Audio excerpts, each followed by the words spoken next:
नमस्कार, शाम के 6 बजने को हैं। आप देख रहे हैं आज तक। मैं हूं आपके साथ चित्रा त्रिपाठी। देश की सबसे पुरानी राजनीतिक पार्टी की उम्र में आज 1 साल और जुड़ गया। कांग्रेस आज अपना स्थापना दिवस मना रही है, लेकिन बढ़ती उम्र से पार्टी के खराब होते प्रदर्शन पर सैकड़ों सवाल भी अब खड़े होने लगे हैं।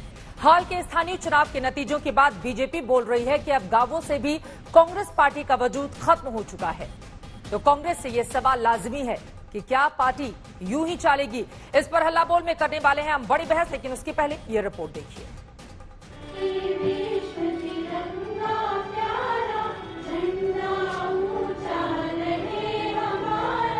कांग्रेस अपना स्थापना दिवस मना रही है। पार्टी के मुख्यालय में झंडा फहराया गया और दिग्गजों को याद किया गया, लेकिन सोनिया गांधी और राहुल मौजूद नहीं रहे। राहुल गांधी बीमार नानी को देखने इटली गए हैं, तो बीजेपी ने सवाल दाग दिया। किसानों को कहा वीर तुम बढ़े चलो, खुद विदेश बढ़ गए हैं। ऐसे उनकी यात्रा निजी है, उनको जाने का पूरा अधिकार है, लेकिन किसानों को उकसा के चले जाएं, वीर तुम बढ़े चलो की कविता लिख के चले जाएं। गंभीरता से राजनीति होती है। इस तरह की राजनीति, इस तरह की सियासत का जवाब तो कांग्रेस वाले देंगे। श्री राहुल गांधी जी को जो पार्टी जिम्मेवारी देती है वो उसका निर्वहन कर रहे हैं। पर आज सवाल ये नहीं है कि कौन कहां गया है, आज सवाल ये है कि लाखों किसान की पीड़ा कौन हरने का प्रयास कर रहा है। आज कांग्रेस के लिए काफी अहम दिन है। देश भर में पद यात्राएं निकाली जा रही हैं और कई दूसरे कार्यक्रम भी हो रहे हैं, लेकिन ये वक्त कांग्रेस को शायद अपनी सियासी विरासत को याद करने का है, और अगर उन्होंने याद नहीं किया तो विरोधी जरूर याद दिला देंगे। ग्राम पंचायत में भी कांग्रेस पार्टी का प्रदर्शन उसका वही हाल है जितना उनके निवर्तमान अध्यक्ष का हाल अमेठी में हुआ। बीजेपी कहती है कि कांग्रेस अब ग्रामीण इलाकों से भी साफ हो रही है। स्थानीय चुनाव के नतीजे लोकतंत्र की हकीकत बताते हैं। कांग्रेस भी मानती है चुनौतियां बड़ी हैं।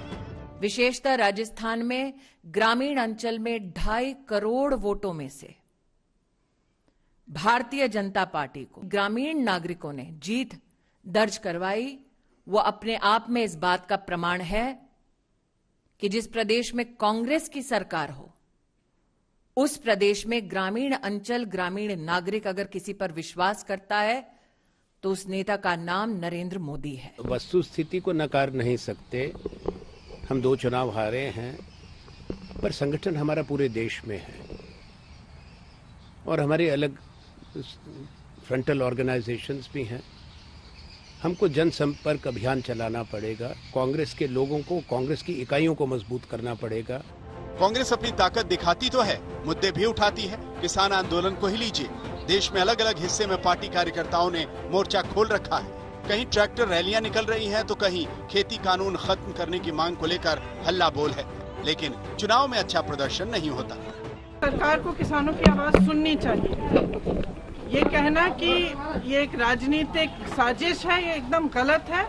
और जिस तरह के लफ्ज ये किसानों के लिए इस्तेमाल कर रहे हैं, मैं समझती हूँ कि ये पाप है।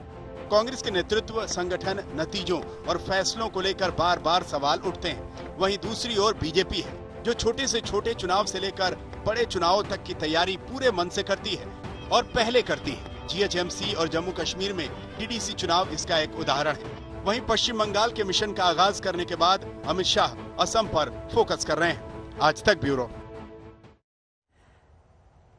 6 महीनों के भीतर ही पश्चिम बंगाल समेत 5 अहम राज्यों में विधानसभा के चुनाव होने हैं, लेकिन कांग्रेस पार्टी के भीतर वो ऊर्जा, वो उत्साह कहीं नजर नहीं आता। इसी पर हम चर्चा करेंगे कि क्या पार्टी ऐसे ही चलेगी।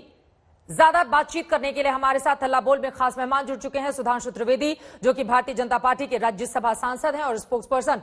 साथ ही अखिलेश प्रताप सिंह जी हमारे साथ कांग्रेस पार्टी के भी स्पोक्स पर्सन जुड़ चुके हैं। अखिलेश जी, सबसे पहले आपका ही स्वागत करते हुए, क्योंकि काफी जोर शोर से आप लोगों ने आज अपना कांग्रेस पार्टी का स्थापना दिवस मनाया है, मना भी रहे हैं, लेकिन बड़ा सवाल यही, पार्टी कैसे चलेगी? वीर तुम बढ़े चलो का नारा या कविता किसानों के लिए तो लगाया जाता है, लेकिन कांग्रेस पार्टी ने अपने लिए कोई कविता गढ़ी है क्या? बीजेपी के सामने कैसे टिकेगी कांग्रेस? पहले मैं इसी बात का जवाब दे देता हूं। बीजेपी तो ईस्ट इंडिया कंपनी पार्ट 2 है। हम ईस्ट इंडिया कंपनी पार्ट 2 को भेज चुके हैं उनके चौखट तक, तो ये हमारे लिए कोई समस्या नहीं है बीजेपी। बात यह चित्रा जी कि आज बहुत महत्वपूर्ण दिवस है इस देश के लिए, आजाद भारत के लिए। आज के दिन उस दल का गठन हुआ था, कांग्रेस पार्टी, जिसने इस देश के लोगों को जागृत करके, एक करके, लंबी लड़ाई लड़ करके इस देश को आजाद कराया। सबका सहयोग था। हाँ, आरएसएस क्या नाम, पूरे देश का सहयोग था। सब लोगों ने अपने अपने तरीके से लड़ाई लड़ी, इस देश को आजाद कराया। फिर कांग्रेस ने इस देश को सरकारें दी। हम जहां सुई तक नहीं बनाते थे, आज दुनिया में किसी भी देश के मुकाबले हम उसके बराबर हैं। दुनिया के किसी भी देश के मुकाबले किसी भी फील्ड में हम उसके बराबर हैं। चाहे हमने श्वेत क्रांति दी, हरित क्रांति दी, इतनी बड़ी जनसंख्या के बावजूद भी टेक्नोलॉजी हो, मेधा हो, इकोनॉमी हो, कांग्रेस पार्टी अखिलेश जी अपने इतिहास से फिर सीख क्यों नहीं लेती है? 2013 के बाद ऐसा क्या हो गया कि लगातार सिकड़ती हुई पार्टी चली गई देश भर में, और अब तो लोकल बॉडी के चुनाव में भी बीजेपी जितनी ताकत से लड़ रही है, कांग्रेस पार्टी वहां पर शून्य नजर आती है। कई राज्यों के उदाहरण इस वक्त हमारे सामने हैं। आप चिंता छोड़ दें, हम लोग लड़ेंगे, जीतेंगे, फिर आएंगे। 70 सालों तक बीजेपी तो 2-3-4 सीटों पर रहती थी। इसी चुनाव हो गया, शुरुआत हो गई। लोग पहचान चुके हैं कि काठ की हाड़ी बार बार नहीं चढ़ती है, झूठ बार बार नहीं बोला जा सकता, झूठ बोल के सत्ता में आया जा सकता है, झूठ बोल करके अब बने नहीं रहा जा सकता है। सरकार का, दिल्ली का, बीजेपी की सरकार का सबको प्रदर्शन दिख रहा है, किस तरह से अहंकार और दंभ है। जनता की कोई चिंता नहीं है, सिर्फ और सिर्फ चुनाव कैसे जीते जाए इसकी हुकूमत में, जुगत में लगे रहते हैं। और हमने कभी ईमान बेच के सत्ता नहीं ली है, ठीक है, हमने अपना धर्म बेच के सत्ता नहीं ली है, समझौते करके सत्ता नहीं लिए हैं। हम अपने, हमारी नीतियां हैं राजनीतिक, संवैधानिक, हमारी जिम्मेदारियां हैं। और इतनी तारीफ आप कर रहे हैं, जनता को यह समझा पाने में कांग्रेस पार्टी नाकाम क्यों साबित हो रही है? मेरा पहला अहम सवाल यह है। और 2013 के बाद कोई सबक क्यों नहीं लेती है कांग्रेस? ये खुद आपके नेता बोल रहे हैं। क्या हार को ही नियति मान चुकी है कांग्रेस? इस सवाल का जवाब भी आप दीजिएगा। लेकिन सुधांशु त्रिवेदी जी, अब आपके पास आते हुए, ये राहुल गांधी से बीजेपी के नेताओं ने बड़ी उम्मीदें लगा ली हैं। वो कब विदेश निकलते हैं, कितने बजे निकलते हैं, मतलब सारी की सारी पार्टी की नजर इसी बात पर रहती है। ऐसा क्यों है?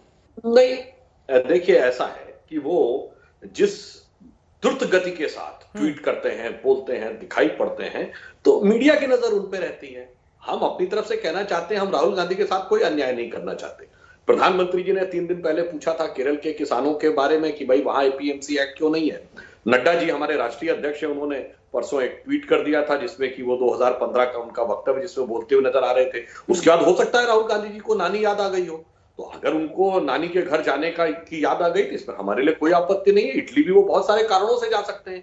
किसान आंदोलन के बारे में बात करने हो सकता है वहां गए हों, क्योंकि बहुत से ऐसे लोग हैं जिन्होंने कनाडा से, स्पेन से, ऑस्ट्रेलिया से, यूरोप से किसानों का समर्थन किया है। पूरे यूरोपियन यूनियन में चाइना के साथ सबसे घनिष्ठ संबंध इटली के हैं। हो सकता है वो वाली बात पे कुछ डिप्लोमेटिक बात करने गए हों।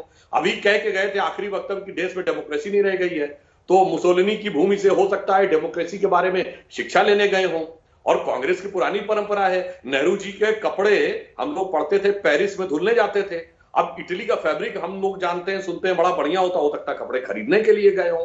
और बहुत से ऐसे लोग हैं जो विदेश में हैं और परिवार के बड़े नजदीकी हैं, जैसे ओतावियो क्वात्रोची जी का परिवार है, गाइडो हेस्के हैं, क्रिश्चियन मिशेल हैं, उनसे अहम मसलों पर तबादला ख्याल करने गए हों। तो इसमें कोई बड़ी खास बात नहीं है। बीजेपी तो वहां से गए हैं, नहीं, हम लोग क्यों चिंतित होंगे? हम तो सिर्फ एक बात बता रहे हैं कि उन्होंने इतना कहा, ये यथार्थ है, पूरा मीडिया उनको देख रहा है कि वो कहां गए। अच्छा, अभी हमारे मित्र अखिलेश जी ने अब उनको बेचारों को मैदान संभालने के लिए दे गए हैं कि भाई, मतलब हमें तो वो याद आता, पुराना एक गीत था ना, मेरे पिया गए रंगून, किया है वहां से टेलीफोन। तो अब राहुल जी के ऊपर ये लगता है कि भैया राहुल मेरे पिया गए हैं मिलान, छोड़ के यहाँ पे सारे किसान, और कहे गए हैं कि अब अपने प्रवक्ताओं से कह गए अब तुम ही संभालो मैदान। अब मैं एक और बात कहना चाहता हूं कि अभी अखिलेश जी ने कहा कि स्वतंत्रता आंदोलन के लिए कांग्रेस ने 136वां स्थापना दिवस है। मैं सभी दर्शकों के सुलभ संज्ञान के लिए बता देना चाहता हूं, 28 दिसंबर 1885 को कांग्रेस की स्थापना एलन ऑक्टेवियम ह्यूम, जो वाइस राय डफरिन के अंडर में एक सरकारी सचिव थे, जैसे आजकल सेक्रेटरी गवर्नमेंट ऑफ इंडिया होते हैं, उस जमाने की स्थापित। उसके बाद इनके अध्यक्ष व्योमेश चंद्र बनर्जी रहे, शुरुआती अध्यक्ष दादा भाई नौरोजी, बदरुद्दीन तैयब जी, उसके बाद अल्फ्रेड रोब, विलियम वैडनबर्न इत्यादि जैसे कई, जॉर्ज यूल, ये सब अध्यक्ष रहे जो ब्रिटिश सरकार के सेक्रेटरी थे, जिनके अंडर में इन्होंने ब्रिटिश सरकार के विरुद्ध बड़ा जबरदस्त मूवमेंट लड़ा होगा ब्रिटिश सरकार के सेक्रेटरीज में। तो हो सकता है राहुल जी को यह भी लगा हो कि मैं 136 वर्ष का सबसे नाकारा अध्यक्ष रहा, तो अब मैं किस मुंह से कार्यकर्ताओं का सामना करूं, क्योंकि ये तो देखिए कि यथार्थ है, इसे अन्यथा नहीं लेना चाहिए। कांग्रेस आज 136 वर्ष के सबसे बुरे दौर में गुजर रही है। कांग्रेस का नेतृत्व किसी न किसी दौर में जनता के लिए नायक भी रहा, कभी खलनायक भी रहा। इंदिरा जी खलनायिका भी बनी, परंतु अन्यथा नहीं लेना चाहिए। हास्य का पात्र बता रहा हूँ हास्य का पात्र कभी नहीं बना, तो उनके सामने बहुत सारी समस्याएं रह सकती हैं। जी अखिलेश प्रताप जी, एक तरफ तो डेमोक्रेसी पर सवाल खड़े करते हैं राहुल गांधी, दूसरी तरफ संसद का सत्र बुलाकर वो कहते हैं किसान बिल को वापस लेने की बात कही जाती है उनकी ओर से, तीसरी तरफ वो विदेश चले जाते हैं। विदेश जाना निहायत ही निजी मामला उनका हो सकता है, लेकिन एक ऐसे वक्त में जब एक तरफ किसान आंदोलन चल रहा हो, दूसरी तरफ कांग्रेस पार्टी का स्थापना दिवस हो, इस मौके की नजाकत को समझते हैं क्या आप अखिलेश प्रताप जी? नहीं, धीरज धरने और नहीं धरने की बात क्या है, लेकिन तमाम बड़े मौकों पर राहुल गांधी का यूं विदेश चले जाना यकीनन उनके नेतृत्व पर सवाल खड़े करता है। इस देश में रहने वाले आदरणीय प्रधानमंत्री जी का तमाम मौकों पे तुतुलमुर्गी चाल चलना, उससे अवॉइड करना, उस पर निर्णय लेना, चौखट पे बैठे किसानों से बात न करना, हिंदुस्तान में है आदरणीय मोदी जी। और देश के दो सबसे बड़े डॉन, छोटा राजन और ये जो भी यहाँ यूपी वाला, उनके डाक टिकट जारी हो गए सरकारी। है तो मोदी जी हिंदुस्तान में ही है ना। अरे मोदी जी की देख रेख में, अरे सुनिए प्लीज, छोटा राजन और दाऊद इब्राहिम तक पहुंच गए। अरे मैं बता रहा हूँ ना, ये हो रहा है इस देश में, क्यों ना हो। ये लोग डाक टिकट इनके नाम पे जारी हुआ, आपको कोई गंभीरता नहीं दिख रही है? अरे सोच के बोला करिए चित्रा जी। अरे तो आप भी उतरिए ना सड़क पर। अरे अखिलेश जी, आपके भी तो नेता खाली ट्विटर पे तो ट्वीट करके खिसक लेते हैं। शुरुआत क्या, अभी आप परेशान हो रही है, तो मैं शुरुआत। अच्छा, मेरे परेशान होने से क्या होता है अखिलेश प्रताप सिंह जी? आप लोग परेशान होइए ताकि बेहतर हो पाए। बोल बीच में आती रही है। सुनिए, देखिए बोलिए बताया कि केस चले गए क्या करने। वो अपने माँ के घर गए, वृद्ध माँ है जिनकी देख मिलने गए, लेकिन वो लोग क्या जाने सर, ये जो नए लोग साल पर रिश्ते ही नहीं निभाते हैं। मतलब इस तरह की बातें आप लोग कहते हैं नए साल के मौके पर, जब 3 दिन बाकी रह गया हो, आप कहेंगे नानी से मिलने गए हैं, वो वृद्ध है, उनकी तबीयत खराब है। आप जितना बोलना बोलने, फिर मुझे बोलने थे, डिस्टर्बिंग एलिमेंट न बने।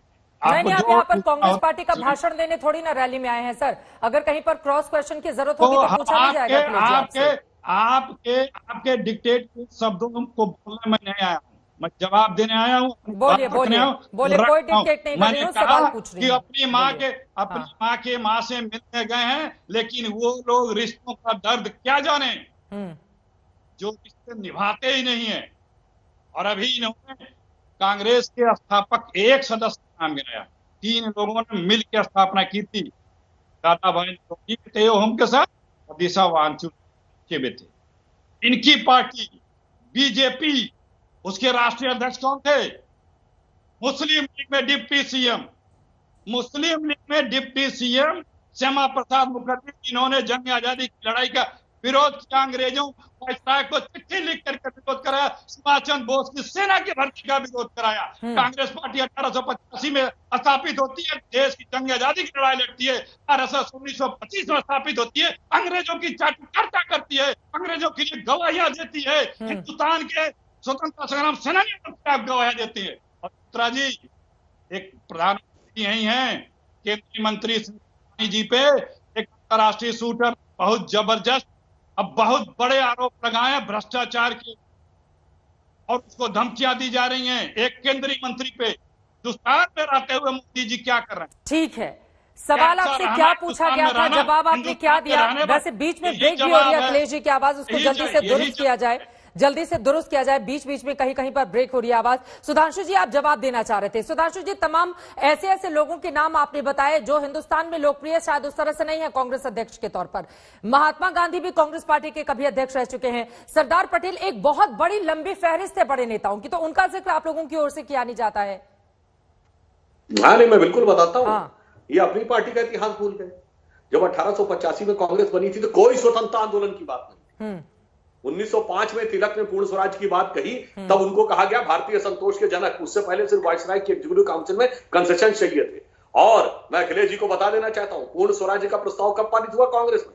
26 जनवरी 1930 लाहौर कांग्रेस अधिवेशन, जिसको रावी के तट पर शपथ कहते हैं। इसीलिए 26 जनवरी को आप लोगों ने गणतंत्र दिवस मनाया जाता है, क्योंकि 26 जनवरी 1930 को। तो 1930 से पहले आप कोई स्वतंत्रता आंदोलन नहीं लड़ रहे थे। ठीक है, कोई स्वराज्य का आंदोलन नहीं था। अंग्रेजों के अधीन केवल कंसेशन की बात थी। हाँ। ये तो एक ऐतिहासिक रूप से प्रूवन फैक्ट है। इसीलिए मैंने चार ऐसे अध्यक्ष बताए जो ब्रिटिश सरकार के सेक्रेटरी थे, जो क्राउन के अंडर में काम करते थे, और ये बात कह रहे हैं कि साहब हमारे ऊपर आरोप लगा रहे हैं। भाई क्या बात करते हैं? मैं तो आपसे कहना चाहता हूं। अब थोड़ा इतिहास से निकलकर वर्तमान में आ जाते हैं। मौजूदा दौर में किसानों का जो आंदोलन चल रहा है, जिसका 33वां 34वां दिन होने जा रहा है, क्या राहुल गांधी आकर उनके मसले को हैंडल करेंगे?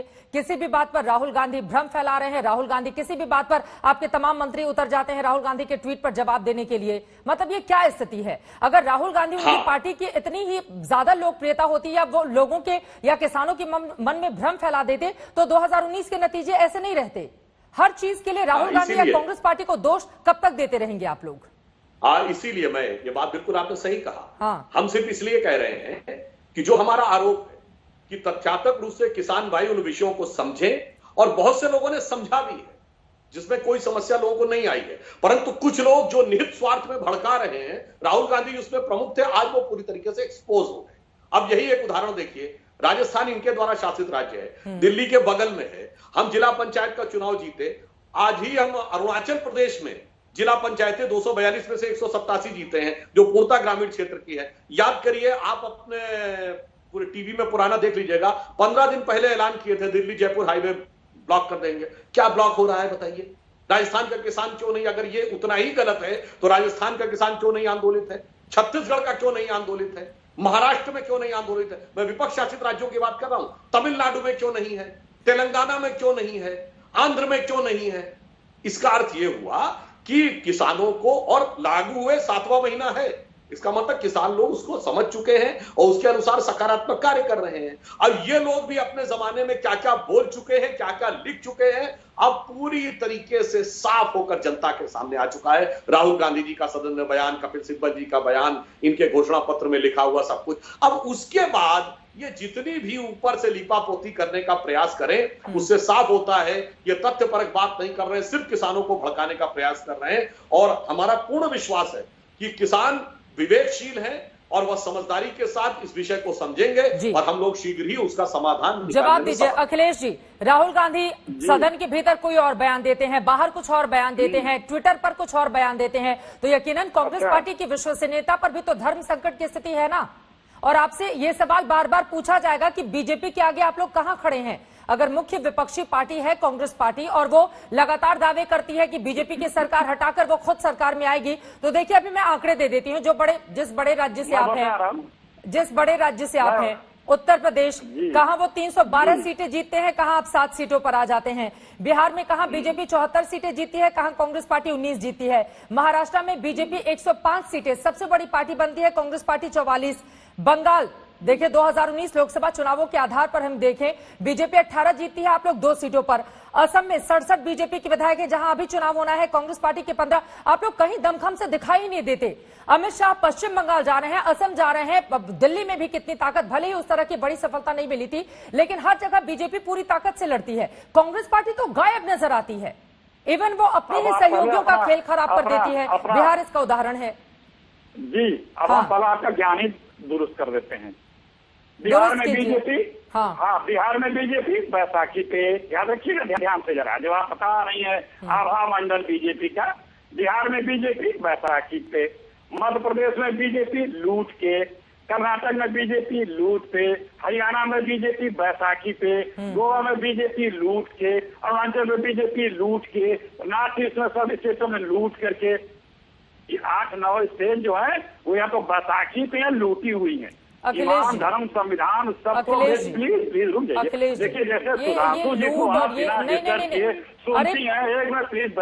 आज बीजेपी पर तो है नहीं ना डिबेट अगर कांग्रेस पर रहेगी तो अखिलेश जी आप से सवाल पूछे जाएंगे। आपने पूछा इसलिए मैं बता रहा हूँ, मैं अनर्गल जवाब नहीं देता हूँ। आपने पूछा बीजेपी का आभा मंडल जो आपका बताया उसको मैं दुरुस्त कर रहा हूँ। आभा मंडल नहीं बता रही थी मैं आंकड़े गिना रही थी।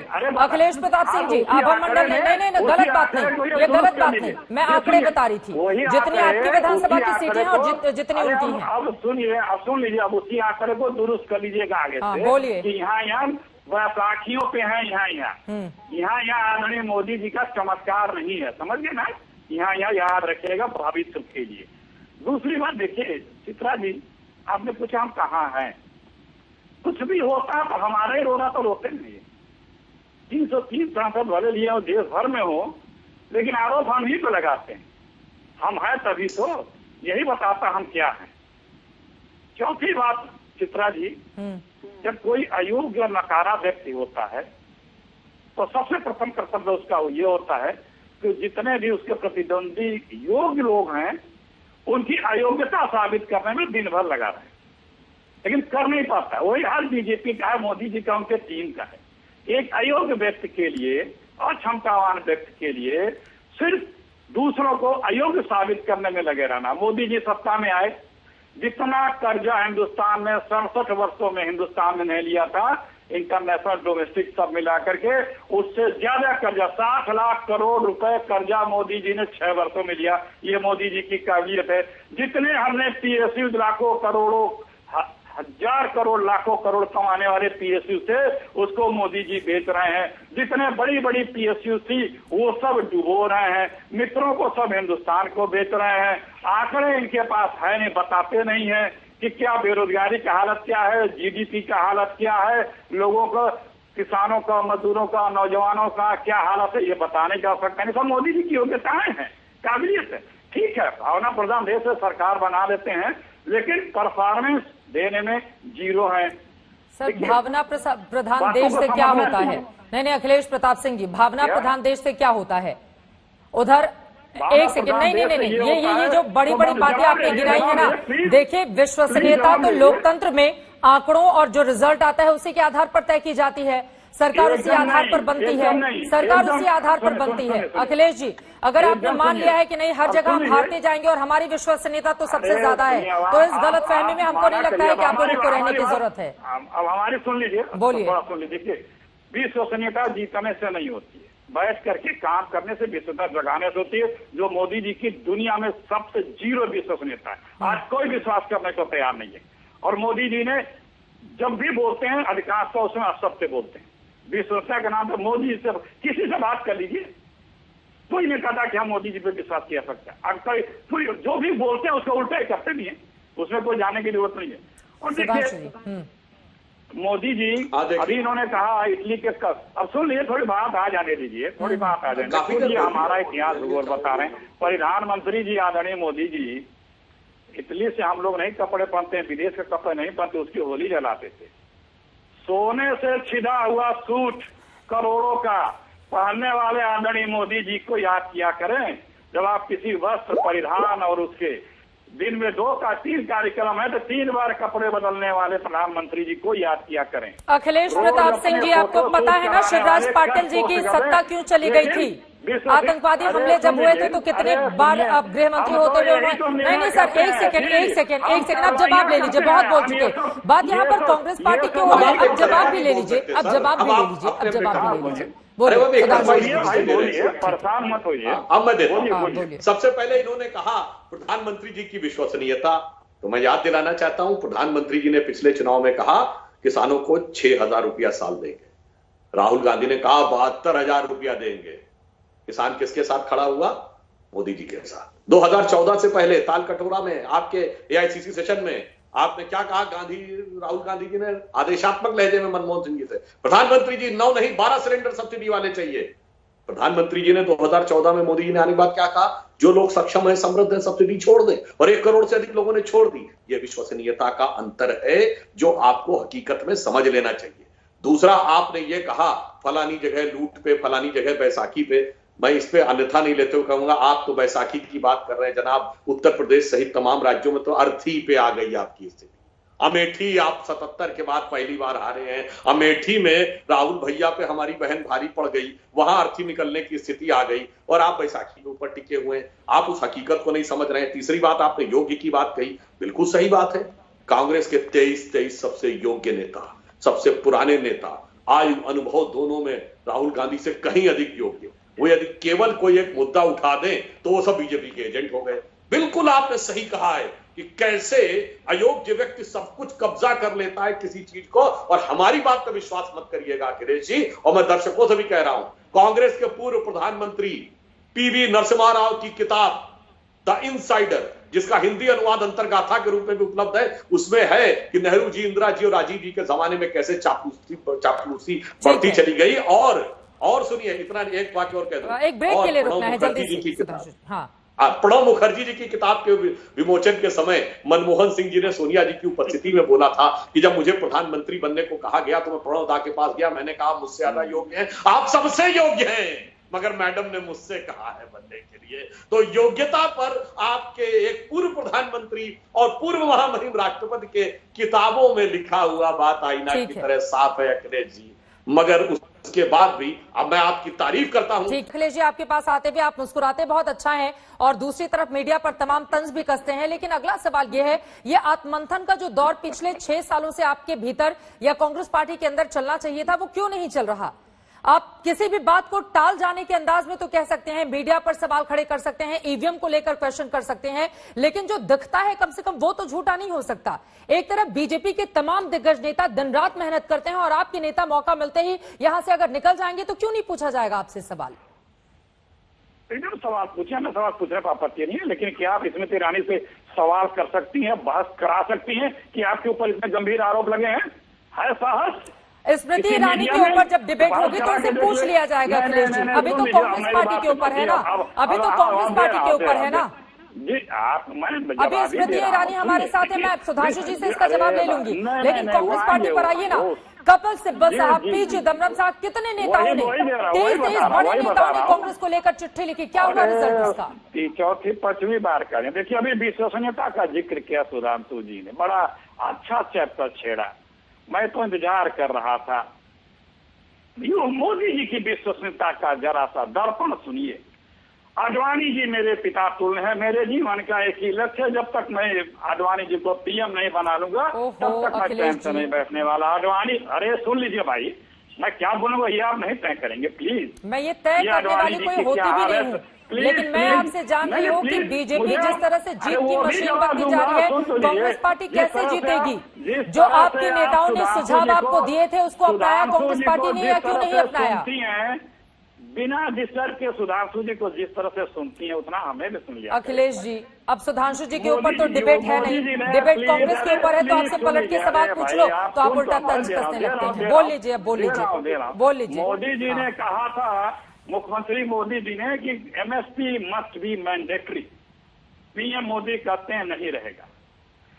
बीजेपी के 2014 के घोषणा पत्र में था कि सरकार बनते ही 150% लागत का 150% एमएसपी दिया जाएगा। सरकार बनते 2015 फरवरी में सुप्रीम कोर्ट में पीआईआर में अफिडेविट देती है बीजेपी कि हम नहीं देंगे।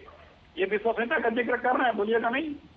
2 करोड़ नौकरियां मोदी जी ने बोला था। अच्छे, तो मतलब कांग्रेस के स्थापना दिवस के दिन भी आत्ममंथन आप बीजेपी को लेकर करेंगे? अखिलेश जी, आत्ममंथन बीजेपी को लेकर करेंगे? अच्छा, मुझे ये बता, नहीं ये बता दीजिए, प्रभावी विकल्प आखिर कांग्रेस पार्टी को क्यों नहीं मान रहा है देश? कपिल सिब्बल ने ये सवाल खड़े किए हैं। गंगा मैया की सफाई, 100 smart city, Dawood, Kashi Kyoto, और सुनिए, रेलवे को प्राइवेटाइजेशन मेरे जीतेगी। मेरा रेलवे से जीवन शुरू हुआ है, नहीं हो सकता। ये भाषण में बोला था पीएम बनने के बाद, रेलवे भी गिर गया। अखिलेश जी, आपके हिसाब से वो कुछ नहीं कर रहे हैं। नहीं, अब मेरा एक सेकंड सर, ये ऐसे गोल गोल नहीं, स्पेसिफिक सुधांशु जी भी जवाब देना चाह रहे हैं, ये गलत बात है।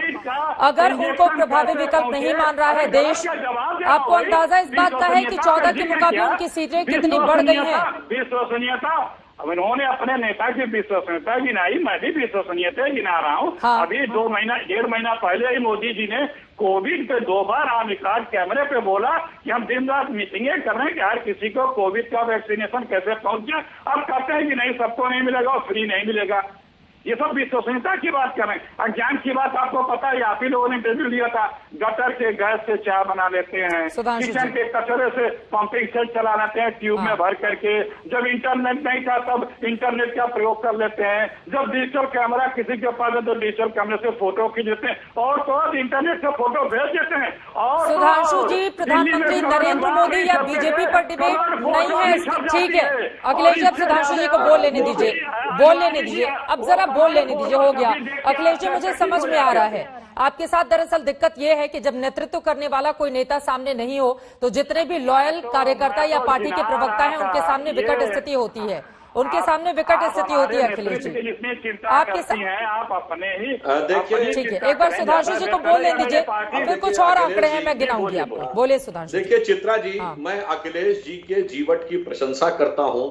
जब सेनापति मैदान छोड़ के भाग गया हो फिर भी सिपाही किस तरीके से लड़ता रहता है, उसका वो उदाहरण दे रहे हैं। अभी अपने वक्तव्य के पहले ही भाग में स्मृति ईरानी जी का जिक्र किया तो इन्होंने मान लिया कि राहुल गांधी का मुकाबला स्मृति ईरानी से है। स्मृति ईरानी ने उनको छठी का दूध याद दिला दिया है।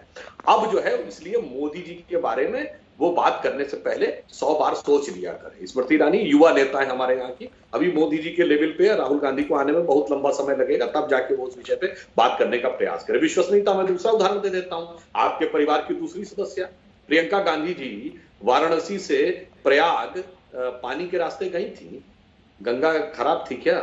अगर इतनी सी भी गंदगी दिख गई होती ना अखिलेश जी, आप सोशल मीडिया के जमाने में आप उन्हें पाट दिया होता। एकदम है, इस बात का प्रमाण है कि गंगा निर्मल हुई थी। आप लोग लगा के फोटो देखे होंगे, फिर भी कहीं कुछ दिखा नहीं। अब देखिए डिस्टर्ब मत करिए। आप इतनी देर भाषण दे रहे थे, मैं एकदम शांति से सुनता रहा, अच्छे ढंग से डिबेट होती है अखिलेश जी। अब चलिए मैं एक बात कह देता हूं, मैं इस बात की समस्या समझ सकता हूं, एक बात थोड़ा लाइटर नोट पे कहता हूं। हमारे यहाँ लखनऊ में किस्सा होता है कि जब नवाबजादे लोग चलते थे तो कई बार वो बड़ी ऑकवर्ड सी बात कर देते थे, तो अपने साथ एक सहयोगी लेके चलते थे जिसको कहते थे रफूगर, यानी कोई बात इधर उधर की हो जाए तो अपनी बुद्धिमत्ता से उस चीज को सेट कर देता था। एक बार नवाब साहब कुछ बहुत ही ज्यादा बोल गए, उन्होंने कहा मां मियां रफूगर, तो देखा कि रफूगर जो है वो चुपके से निकला जा रहा है। उन्होंने कहा मियां रफूगर कहां जा रहे हो? उसने कहा हुजूर मेरा काम रफू करना है, पैबंद लगाना नहीं। तो आज समस्या है अखिलेश जी को पैबंद लगाने वाली चीज को रफू करना है, तो उनकी परेशानी ये समझी जा सकती है। अरे इन सारी बातों का जवाब सब समय पे दे चुके हैं। 2011 के बयान का हम आपको इसी प्रोग्राम में 4 बिंदु गिना चुके हैं, मगर अंत में आपसे एक ही बात कहता हूं अखिलेश जी, देखिए आप उत्तर प्रदेश के रहने वाले हैं, आप ग्रामीण परिवेश के हैं, आप एक संघर्षशील नेता हैं, इसलिए आप जमीनी कहावतें बेहतर समझते होंगे बजाय राहुल जी मिलान वाले के बजाय। तो आप यूं समझ लीजिए कि बिगड़ी बात बने नहीं, लाख करो किनको रहीमन बिगड़े दूध को मथे न माखन। तो भाई अब जब दूध बिगड़ गया है उसमें कितनी मथनी फेर लीजिए, उसमें से मक्खन नहीं निकलेगा। परंतु आपका यह प्रयास, आपका यह संघर्ष, यह सराहनीय है, और आपकी निष्ठा राहुल गांधी जी के प्रति, चाहे कैसा भी राजा हो, राजपद के प्रति, सिंहासन के प्रति आपकी निष्ठा बहुत प्रशंसनीय है। बोल लीजिए अखिलेश जी। चित्रा जी देखिए, चक्कर क्या है कि इन लोगों के एक मॉनिटर आता है, वो रटाता चिप डाल जाता है। अब कुछ भी आप पूछेंगे बोलेंगे वही पूरा। ये तो आप एक आदमी को भय राहुल गांधी, क्योंकि उसी व्यक्ति की क्रेडेंशियल्स है, वही व्यक्ति सच्चाई की राजनीति करता है, वही मुद्दे और मूल्यों की बात करता है, वही क्षमतावान भी है, प्रभुत्व भी है, दूरदृष्टि वाला भी है।